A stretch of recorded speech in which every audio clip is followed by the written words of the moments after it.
চা খেয়ে খেয়ে মানুষ চাতাল হয় কি না জানি না, কিন্তু যেতে যেতে আর খেতে খেতে পদঘাটার দোকানপাট কখন যে গুলিয়ে গেছিল আমাদের।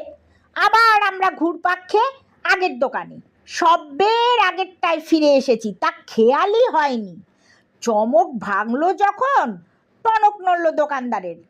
আরে এরা যে আবার ফিরে এসেছে রে, ঘুরে এসেছে আবার, দেখ দেখ ফের সেই হিস্ট্রিওয়ালারা।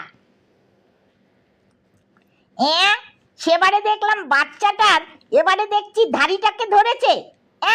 একই রকমের ব্যারাম। আমি বললাম, ভারী শক্ত ব্যারাম, ছোঁয়াচে ব্যারাম কি না, এপিডেমিক তো একেই বলে। আমার থেকে মামার হয়েছে, মরক হলে যেমন হয়ে থাকে। এ হচ্ছে হিস্টেরিয়া, এর ওষুধ হচ্ছে মামলেট, ডাবল মামলেট। নিদেন পক্ষে একখানা মোগলাই পরোটা হলেও চলবে। কুছ পরোয়া নেই, সারাচ্ছি আমি এই ছোঁয়াচে, এই দণ্ডে।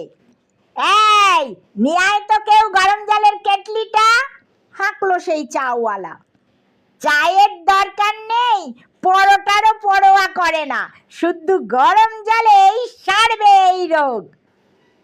টকবগে ফুটন্ত জলের কেটলিটা এসে পড়ল চায়ের জল গরম হচ্ছিল যেটায়।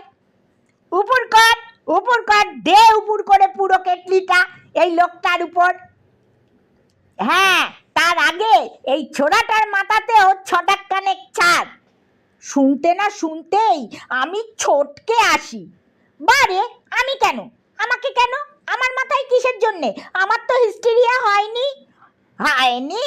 কিন্তু হতে কতক্ষণ, ব্যারাম হবার আগেই তো সারাতে হয়। কে জানে, তোমার হয়তো ফের জিওগ্রাফিয়া হতে পারে, সে তো আরো শক্ত আসুক, আরো বেশি ছোঁয়াচে। তার আগেই আরাম করা যাক তোমায়।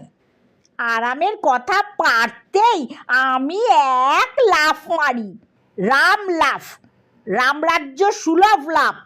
আর সেই এক লাফেই সারা ধরমতলা পেরিয়ে আসি। আর মামাও বেরিয়ে আসে, তবে কিনা একটু দেরি করে, আর মেডিকেল কলেজ হয়ে মাস 3 বাদে। আর তারপরেই সেই মাথার ফাড়ায় সব চুল উঠে গেল মামার, টাক পড়ে গেল তার। হবেই, জানা কথা। গরম জল চুলের বেজায় ক্ষতিকর, তাতেও চুল উড়ে যায়।